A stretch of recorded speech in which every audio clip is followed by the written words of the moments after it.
bạn có biết trung bình mỗi trận đấu dưới thời huấn luyện viên Ole Gunnar Solskjaer, Paul Pogba in dấu giày vào bao nhiêu bàn thắng hay không? Câu trả lời là 1,75 bàn trận.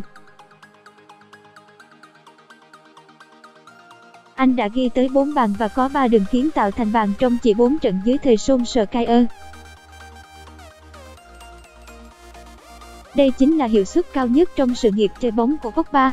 Xa xưa hơn, Pogba từng là học trò của Solskjaer thời sát thủ có khuôn mặt trẻ thơ dẫn dắt đội trẻ Man United.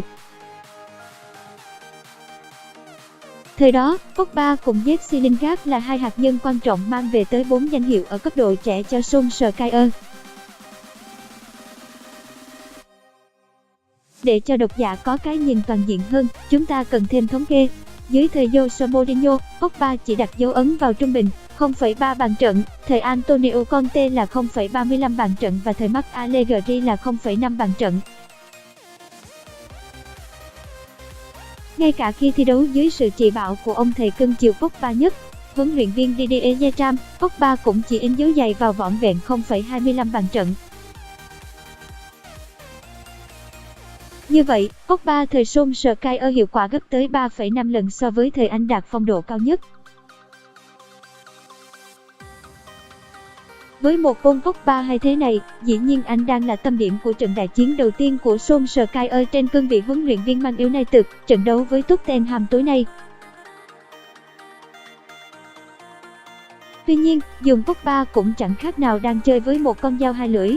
Tờ Zip Football thăm viết một đoạn đầy mỉa mai thế này. Trước các trận đấu, huấn luyện viên thường sẽ hỏi các cầu thủ xem họ có chấn thương gì không, có mệt mỏi không. Riêng Pogba, Solskjaer nên hỏi anh có vui hay không. Pogba là một cầu thủ giỏi, có tài năng, đầy kỹ thuật và ngẫu hứng. Tuy nhiên, để kiểm soát anh lại không phải chuyện đơn giản.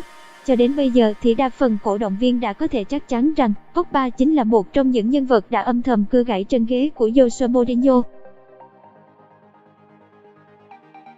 Anh cũng là cầu thủ Man United ăn mừng lộ liễu và nhiệt tình nhất sau khi Mourinho bị sa thải. Mourinho khiến Pogba buồn và cái giá ông phải trả là bất lực nhìn cậu học trò này không thèm đá bóng. Nhìn lại quá khứ, có vẻ như gần như tất cả các những đội bóng Pogba từng khoác áo anh đều gặp rắc rối về chuyện thái độ. Thời còn thi đấu cho Juventus, sau khi thực hiện một cú sút xa thần sổ thành bàn, Pogba ăn mừng bằng cách chạy hướng về phía cổ động viên đội nhà và làm những động tác đầy khiêu khích. Anh úp tay vào tai, hướng về phía cổ động viên như muốn nói, giờ thì chỉ trích tôi nữa đi.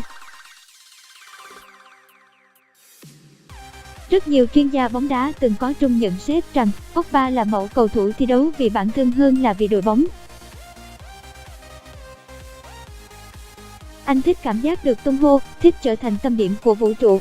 Đó là một phần lý do tại sao Pogba chăm chút cho vẻ ngoài của mình luôn nổi bật hơn các đồng đội. Nếu dựa trên cách suy luận này thì quả hơi nguy hiểm cho Solskjaer. Bởi kể từ khi anh trở lại Old Trafford, tên anh xuất hiện trong những lời tung hô vang dội nhất. Người ta nói nhiều về sự thay đổi của Man United trước và sau khi có Solskjaer, nhưng lại ít người đã động tới chuyện Pogba đã lột xác ra sao. Dĩ nhiên cũng có dư luận nhắc tới sự thay đổi của Pogba, nhưng lại theo chiều hướng thuyết âm mưu. Hóa ra anh phản Mourinho và giờ mới chịu đá bóng cho tử tế.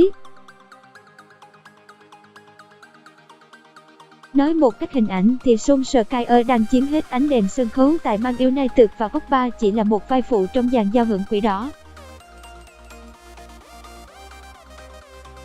Liệu ngôi sao người Pháp có chấp nhận còng lưng xây tượng đài cho người khác hay không? Liệu Solskjaer còn tiếp tục may mắn chứng kiến Pogba ở cảm hứng và phong độ cao như thời gian qua thêm bao nhiêu trận nữa? Con dao Pogba sẽ được Solskjaer dùng làm vũ khí để làm nên một điều thần kỳ tại Man United hay chính nó quay lại cắt đứt tay Solskjaer ở đây?